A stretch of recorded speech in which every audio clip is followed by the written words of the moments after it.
Muito bem, meus queridos, cá estamos novamente reunidos para mais uma intrépida aventura no mundo da biologia. E hoje são exercícios de proteínas e ácidos nucleicos. Se você não viu ou não assistiu às aulas, vai aparecer um card aqui em cima para você assistir às aulas principais desses assuntos, porque hoje faremos exercícios sobre os dois temas. Yes? Tranquilo, favorável? Então, se está tudo tranquilo com você, pega o teu caderno e se prepara para a melhor aula do mundo.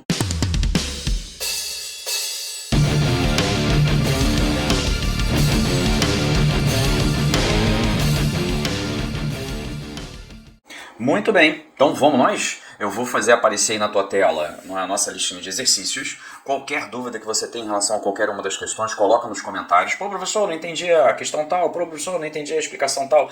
E aí eu vou te ajudando, tá? Não tem problema nenhum. Pô, pode gravar um short sobre isso? E aí a gente vai trabalhando as questões e eu vou revisando com vocês, tá? Então vamos lá.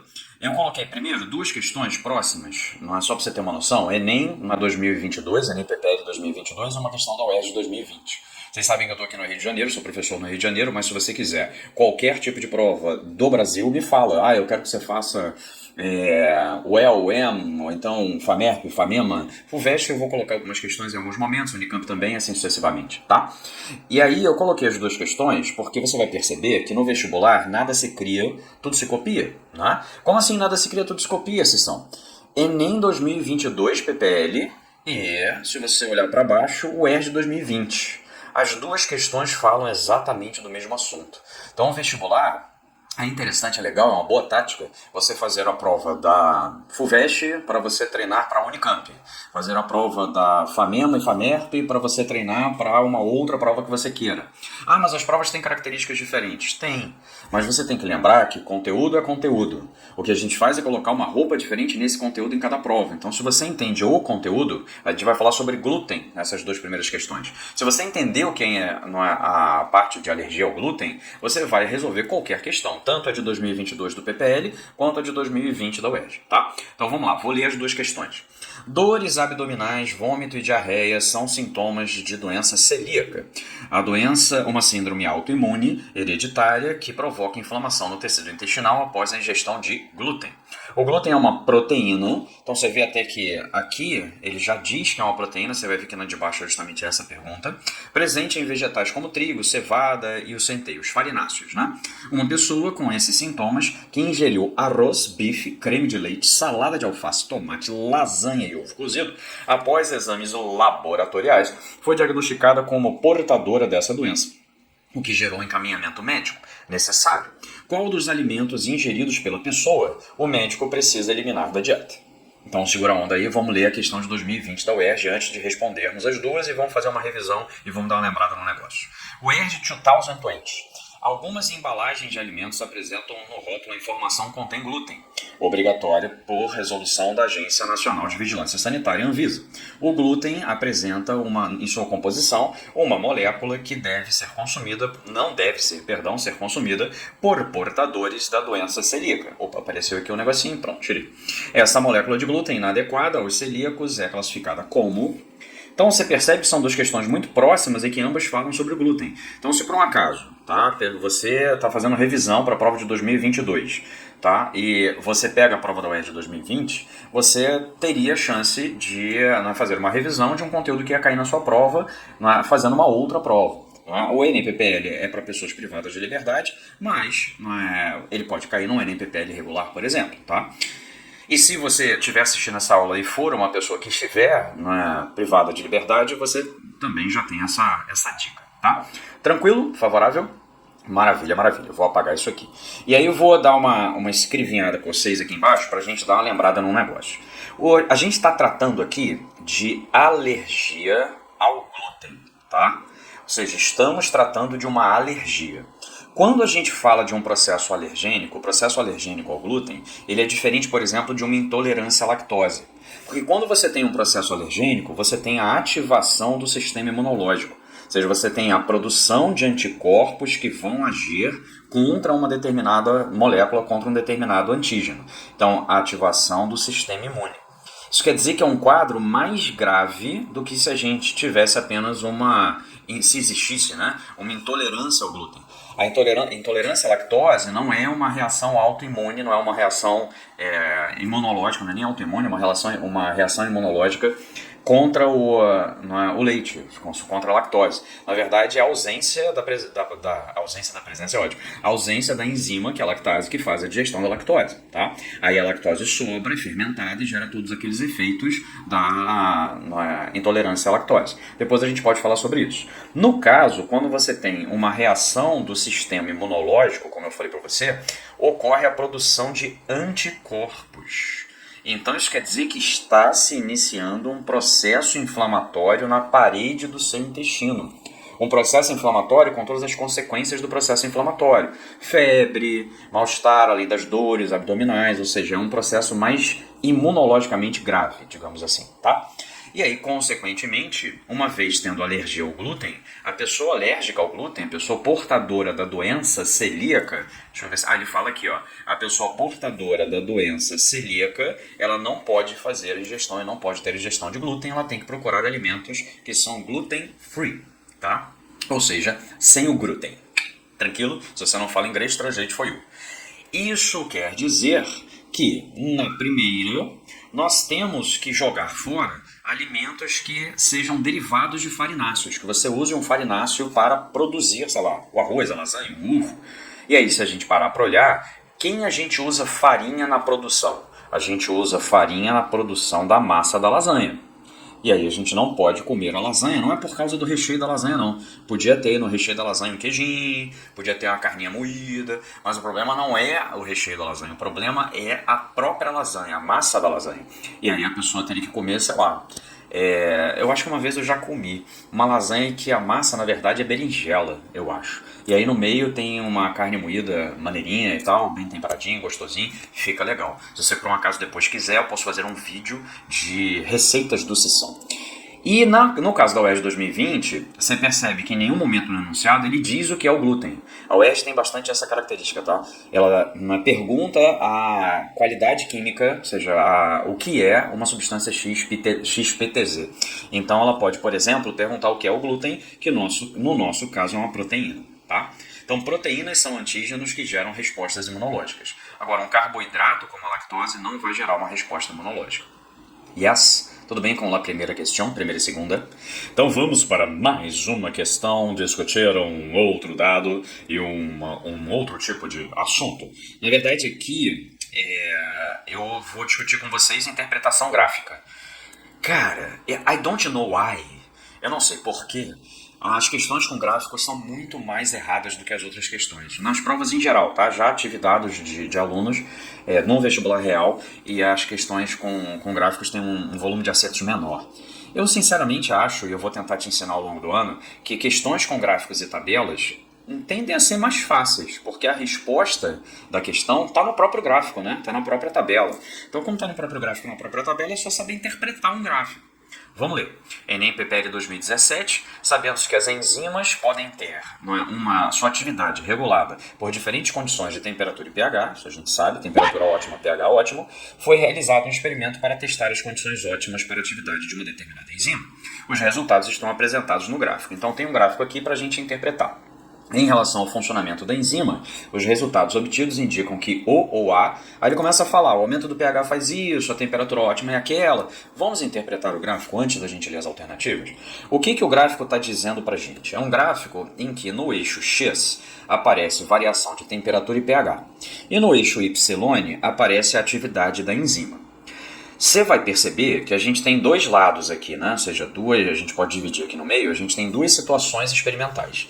Na primeira situação experimental, do lado esquerdo, a gente está mantendo um pH abaixo de 7 e fazendo com que a temperatura varie. E do lado da direita, eu posso até apagar esse rabisco que eu fiz aqui, a gente está mantendo agora o pH acima de 8 e variando a temperatura. Não dá para a gente interpretar, obviamente, nenhum gráfico, nenhuma tabela em que você tenha duas variáveis variando, porque a gente não tem como saber o que está acontecendo com nossas vidas. Mas na hora que a gente fixa uma delas, e sempre você vai ver que em tabelas e gráficos uma das variáveis vai ser fixa, vai estar fixa, a gente consegue interpretar. Então, o que você se apercebe? Em pH 7, a gente tem uma atividade enzimática a 10 graus, aí uma maior atividade da enzima a 20 e uma maior atividade da enzima a 30. Então a gente está numa escadinha aqui subindo de atividade enzimática. E se a gente parar para olhar em pH maior do que 8, acontece a mesma coisa. Ó. A gente tem uma atividade enzimática progressivamente maior do 10 até o 30. Isso nos faz crer que a temperatura ótima de atuação dessa enzima aqui hipotética é nada mais, nada menos do que 30 degrees, 30 graus. Então já conseguimos tirar a nossa primeira interpretação. Agora vê se você consegue, eu vou pegar aqui uns amarelos para a gente poder dar uma rabiscada, vê se você percebe que o maior gráfico desse lado, ele tem um comportamento menor do que todos os demais gráficos do lado esquerdo.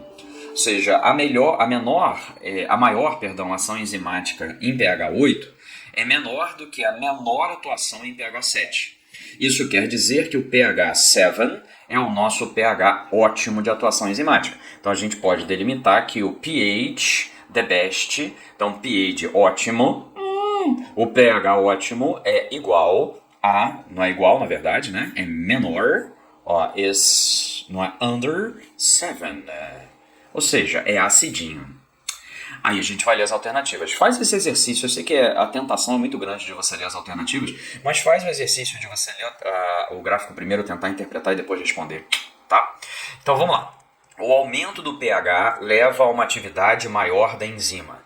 O aumento do pH leva a uma queda da enzima, da atividade enzimática. A gente viu que em pH 7 a atividade é maior e 8 é menor. Então, essa não é verdadeira. Essa aqui a gente joga fora.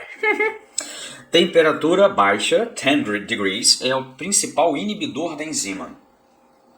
Não sei.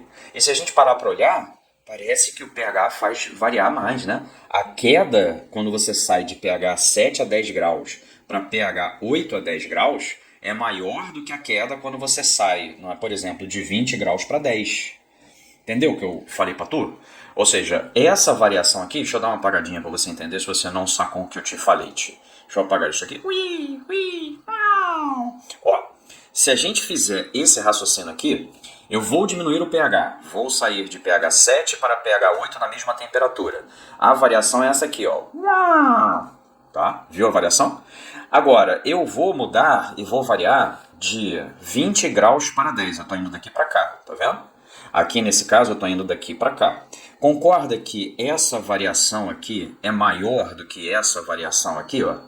Então isso quer dizer que provavelmente a variação de pH é a principal inibidora da reação e não a temperatura. Isso quer dizer que a gente jogou essa aqui fora também. Segunda. Abaixo, quer dizer, ambiente básico reduz a quantidade da enzima necessária para o pH.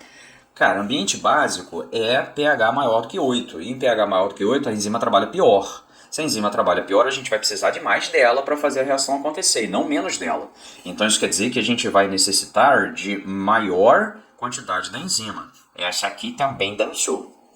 Sobraram duas. Letra D. O ambiente básico reduz a quantidade de substrato metabolizado pela enzima. Como é que funciona? Só para a gente lembrar. O substrato ele vai acabar interagindo com a enzima, e ao interagir com a enzima ele vai formar um produto e a enzima sai livre, leve e solta porque ela não é consumida no processo. Então o que ele está dizendo aqui é que quando o pH é básico e a enzima trabalha pior, a gente vai ter uma menor transformação de substrato em produto. É verdade, a gente vai ter um menor consumo de substrato metabolizado pela enzima. Então esta é a resposta certa. A última, teve na época uma galera que falou assim, pô, mas a última não está completamente errada, porque a temperatura ótima de funcionamento da enzima é 30 graus independente do pH. Em princípio a gente tem que usar os dois, né? A gente tem que colocar em temperatura de 30 graus em pH menor do que 7 para atingir a melhor atividade enzimática. Mas, se a gente parar para pensar, a temperatura de 30 graus quando você está em pH 8 e a temperatura de 30 graus quando você está em pH 7 são os maiores gráficos. Em cada um dos dois casos, né, independentemente. Então essa não estaria tão errada, mas como a letra D está completamente correta, então a gente joga essa aqui fora também. Tá? Então a resposta é D de docinho. Questão do Enem, situação problema, apresentada, lindosa, fagueira e tal. Aí eu estou colocando aqui ó, o meu Instagram, que é prof.ciceromelo, para você me seguir lá. dá uma força para Sessão, vai lá no Instagram, segue o Sessão no Instagram, né? E aí dá uns like lá, né? Tem também conteúdos, os conteúdos lá são mais shorts, menores. Por que são mais menor de pequeno? Porque lá eu faço basicamente shorts para vocês, tá? Eu não tenho vídeos longos, né? E eu não faço cortes desses vídeos longos aqui do YouTube. O YouTube ele só tem vídeos longos. Estou pensando em fazer shorts no YouTube, mas eu estou achando que eu vou manter só os vídeos longos mesmo e semanais. Número 4. Na presença de certos solventes, as proteínas sofrem alterações tanto em sua estrutura espacial quanto em suas propriedades biológicas. No entanto, com a remoção do solvente, voltam a assumir a conformação e propriedades originais. Essas características mostram que a conformação espacial das proteínas depende do seguinte tipo de estrutura de suas moléculas. Cara, se você entra na revista do vestibular da UERJ, se você vai fazer prova da UERJ, se você é do Rio, por exemplo, e você vai estudar para o exame qualificatório, cara, entra na revista UERJ. O site eu vou botar aqui na tela o site certinho, mas se você procurar no Google é Revista UERJ. Aí você vai pegar lá o primeiro site, você vai entrar e tem questões comentadas. Cara, tem todas as questões dos exames qualificatórios desde do ano passado até 2014. Qual é a vantagem? A vantagem é que em cada questão ele te dá o gabarito, o tema daquela questão, ele te dá uma explicação sobre aquele tema e diz o índice de acertos, tá? Como é que você usa isso? Você entrou lá nessa questão aqui, tá? Aí você olhou lá o índice de acerto dessa questão. Digamos que o índice de acerto dessa questão seja menor do que 30%. Se você estava treinando e fazendo essa prova desse ano de 2013 e você errou essa questão e a questão teve uma média de acerto abaixo de 30%, menos pior. Ou seja, você errou uma questão difícil.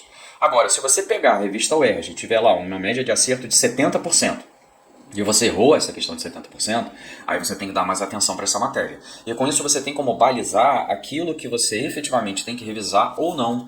Para você não sair revisando matérias que talvez você esteja perdendo tempo porque as matérias naturalmente geram questões mais complexas, tá? Mas vamos lá. Estrutura primária nada mais vamos lembrar, do que a sequência dos aminoácidos. Então, se eu coloco um aminoácido 1 ligado ao aminoácido 2 ligado ao aminoácido 3, eu tenho uma determinada sequência de aminoácidos. Se eu, por um acaso, colocar o aminoácido 2 na frente, depois colocar o aminoácido, 3, e finalizar com o aminoácido 1, a minha sequência de aminoácidos é diferente, consequentemente a minha proteína não é a mesma, porque a sequência, a ordem dos aminoácidos importa para qual proteína a gente está formando. No momento em que os aminoácidos começam a se ligar, começam a ocorrer ligações de hidrogênio entre os aminoácidos. E essas ligações de hidrogênio vão dando um formato inicial tridimensional para a nossa proteína. Eu coloquei um formato em alfa-hélice. As ligações de hidrogênio elas acontecem assim, ó. E elas vão dobrando a fita e fazendo com que a fita ela adquira uma forma tridimensional inicial. Tá? Essas são ligações de hidrogênio. Tá? Maravilha. Mas essa estrutura terciária ela sofre dobras. Ou seja, ela pode se dobrar no espaço, ganhando uma forma tridimensional mais complexa. Isso pode acontecer quando resíduos de um aminoácido, eu vou botar um enxofre aqui, ó, reage com um resíduo de um outro aminoácido. Tem um aminoácido chamado cisteína, que não é o S aqui de enxofre, cisteína é com C. Não é? Se por um acaso dois enxofres estiverem próximos na cadeia da proteína, as enzimas que trabalham na estrutura terciária da nossa proteína, que são as chaperoninas ou chaperones, elas podem fazer uma ligação de enxofre aqui e dobrar a fita no espaço. Dobrando a fita no espaço, ela vai adquirir uma forma tridimensional e essa forma tridimensional já é responsável por um papel, tá?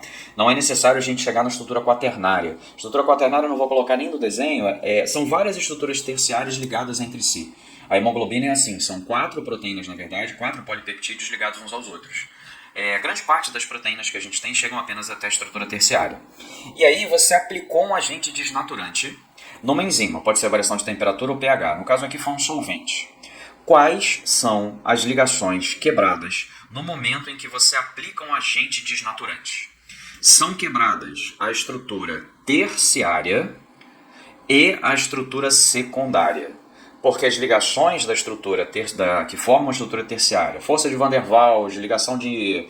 Aí eu escrevi hidrogênio, né? Falei enxofre e escrevi hidrogênio aqui, ó. Deixa eu dar uma apagadinha e botar enxofre só para não ficar cagadinho. ligação de enxofre, força de Van der Waals, ligação iônica, as ligações que formam a estrutura terciária e as ligações de hidrogênio que formam a secundária podem ser quebradas com facilidade. Agora, lembra qual é o tipo de ligação que existe entre os aminoácidos? As ligações entre os aminoácidos são ligações peptídicas.